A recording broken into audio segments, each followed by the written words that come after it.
Hello everyone, welcome to my YouTube channel math pyramid. हम solve कर रहे हैं आपके लिए सीबीएसई का क्वेश्चन पेपर, जहां पर आज हम सॉल्व करेंगे आपके लिए सेक्शन डी। करेक्ट।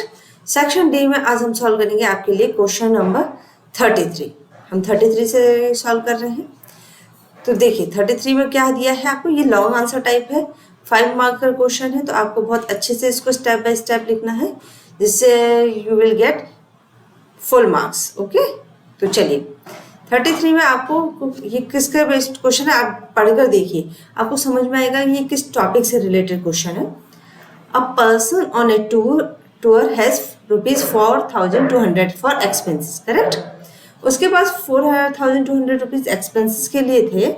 अगर if he extends his tour by 3 days he has to cut his daily expenses by ₹70। तो find the original duration of the tour. तो आपको क्या करना है कि हम क्या करेंगे कि let original number of days be x। Correct. So let original number of days कितने हैं, हम मान के चलेंगे कि सपोज हमारे पास जो ओरिजिनल नंबर ऑफ डेज उस बंदे के पास थे वो कितने हैं x।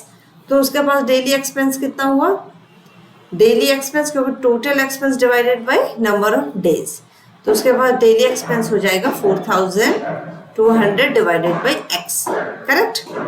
But if number of days कितने हो जाते हैं, if number of days is equals to कितने होगा उसके पास number of days, he extends his tour by 3 days। तो मतलब हमारे पास जो नंबर ऑफ डेज है वो x + 3 हो गए।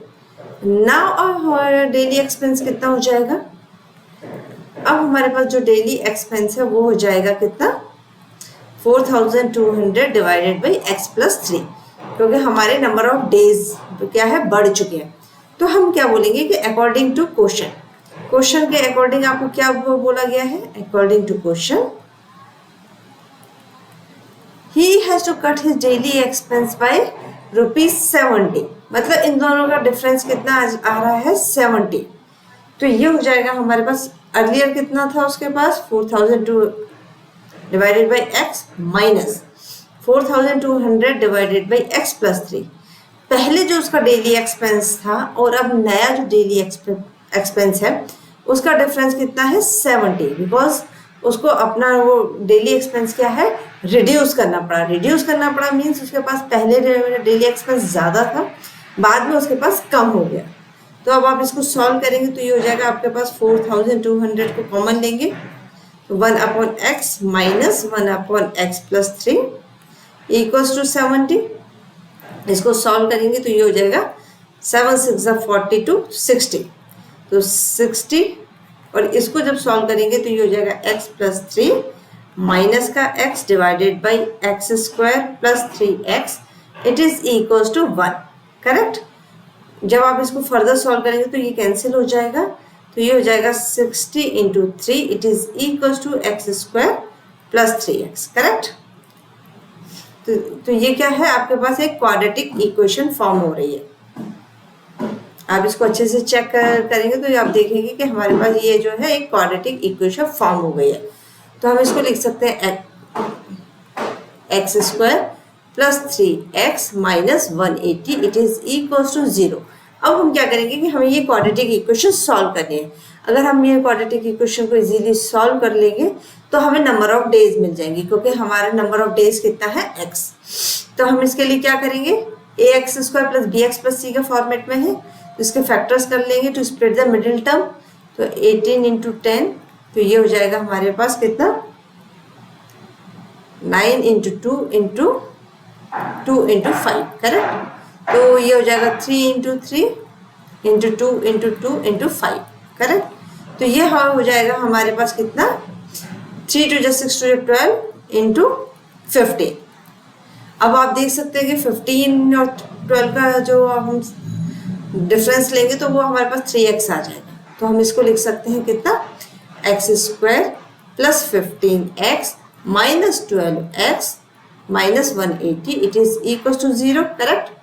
यहाँ से हम क्या करेंगे, हमारा x कॉमन ले लेंगे तो x + 15 माइनस यहाँ से 12 कॉमन ले लीजिए तो ये बचेगा x + 15 इक्वल टू 0। दोनों टर्म्स में से x प्लस 15 आप कॉमन ले लीजिए, you are left with x minus 12, it is equal to 0, correct.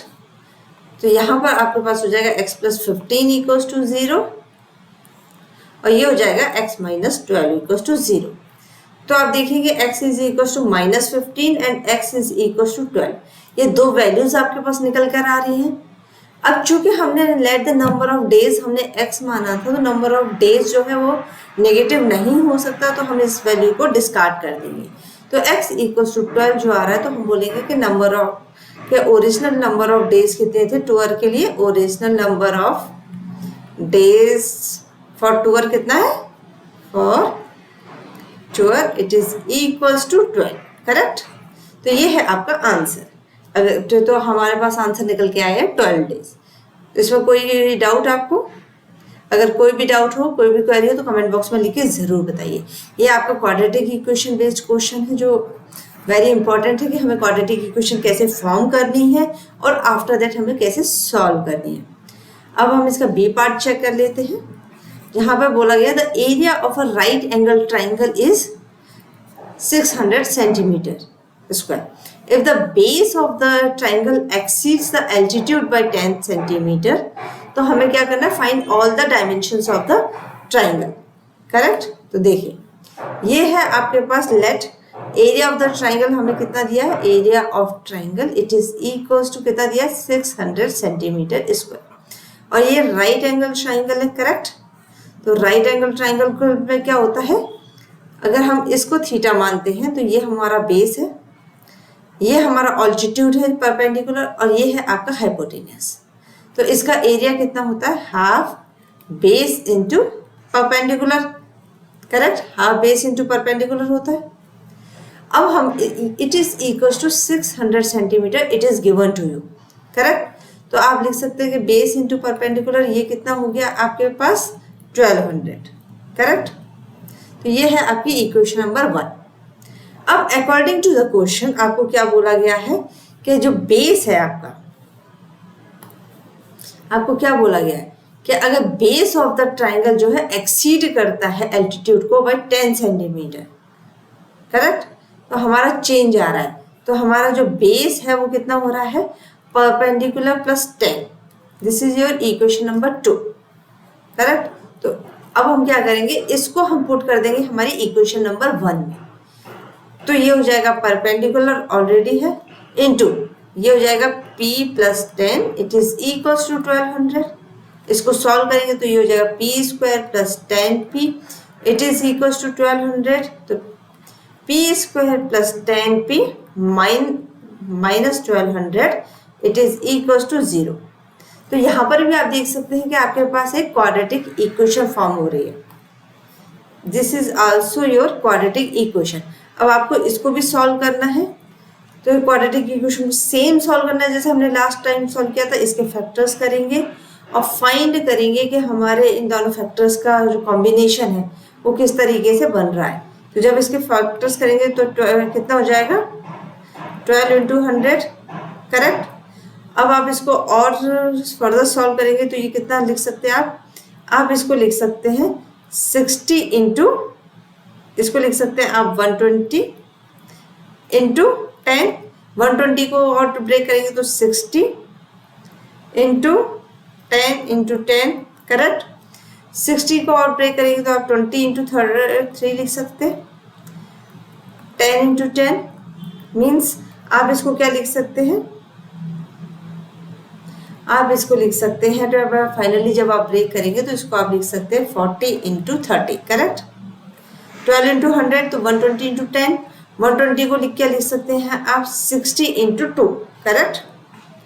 आप इसको लिख सकते हैं 60 इंटू 2, तो ये हो जाएगा 20 इंटू 3 और 2, तो यहाँ से 30 इंटू 40, करेक्ट। तो आप इसको लिख सकते हैं अपनी p square plus 40p minus 30p minus 1200 it is equal to 0।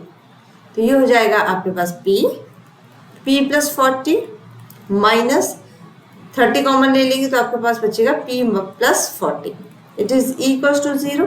यहाँ से आप p प्लस 40 कॉमन ले लेंगे तो ये हो जाएगा p प्लस 40, ये हो जाएगा आपके पास p माइनस 30 इक्वल्स टू 0। तो आप p प्लस 40 इक्वल्स टू 0 कर सकते हैं and p minus 30 equals to 0। तो यहाँ से आपके पास p की वैल्यू माइनस 40 आ जाएगी और यहाँ से आपके पास p की वैल्यू कितनी आ जाएगी 30। अब आप देख सकते हैं कि चूंकि ये साइड्स ऑफ अ ट्राइंगल है तो हमारी साइड नेगेटिव नहीं हो सकती, value we can not take it negative, तो हम इस वैल्यू को डिस्कार्ड कर देंगे और हमारा जो परपेंडिकुलर है इसकी वैल्यू कितनी आ गई 30 सेंटीमीटर, करेक्ट। अगर इसकी वैल्यू 30 सेंटीमीटर है तो हमारे बेस की वैल्यू कितनी हो जाएगी p प्लस 10, तो ये हो जाएगी हमारी 40 सेंटीमीटर, करेक्ट। इसे पुट करके अब हमारे पास 30 सेंटीमीटर है, 40 सेंटीमीटर है, तो हम हाइपोटेनस निकाल सकते हैं बाय यूजिंग पाइथागोरस थ्योरम। आप पाइथागोरस थ्योरम यूज कर लीजिए तो ये हो जाएगा हमारे पास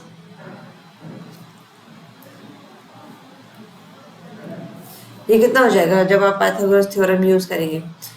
हाइपोटेनस का square it is equals to perpendicular square plus base square, तो hypotenuse square it is equals to this is कितना 40 स्क्वायर प्लस 30 स्क्वायर, करेक्ट।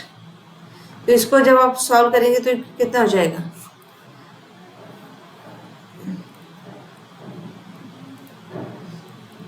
तो ये हो जाएगा 1600 प्लस 900, करेक्ट। तो ये हो जाएगा आपके पास 2500। तो जब आप इसका अंडर रूट लेंगे, अंडर रूट ऑफ 2500, तो ये हो जाएगा आपके पास 50 सेंटीमीटर। तो आपके पास हाइपोटेनस की वैल्यू आ गई 50 सेंटीमीटर। तो यहाँ से आपने इजीली तीनों वैल्यूज आपके पास आ गई, हाइपोटेनस हो गया आपका 50 सेंटीमीटर। तो इस तरीके से आपको कोई भी ट्राइंगल दिया था, उसका आपको एरिया दिया था, तो आप इजीली उसको कैलकुलेट कर पाए। तो अगर यहाँ पर हमारे तीनों डायमेंशंस आ चुके हैं 30 सेंटीमीटर, 40 सेंटीमीटर एंड 50 सेंटीमीटर, तो बहुत इजी क्वेश्चन है। सिर्फ आपको क्वाड्रेटिक इक्वेशन जो फॉर्म हो रही है उसको सॉल्व करना आना चाहिए। अगर आपको कोई भी डाउट हो, कोई भी क्वेरी हो तो कमेंट बॉक्स में लिख के ज़रूर बताइएगा। सेक्शन ए बी सी हम ऑलरेडी आपके लिए सॉल्व कर चुके हैं। अगर चैनल को सब्सक्राइब नहीं किया है तो सब्सक्राइब कर लीजिए ताकि आने वाली वीडियोस की नोटिफिकेशन आपको तुरंत मिले। आपको क्वाड्रेटिक इक्वेशंस अगर सीखना है कि हम क्वाड्रेटिक इक्वेशंस को और कैसे सॉल्व कर सकते हैं, किस तरीके से उनको फॉर्म कर सकते हैं, तो आप हमें कमेंट बॉक्स में लिख के ज़रूर बताइएगा। हम आपके लिए क्वाड्रेटिक इक्वेशन बेस्ड क्वेश्चंस भी लेकर आएंगे। Thank you so much, stay connected.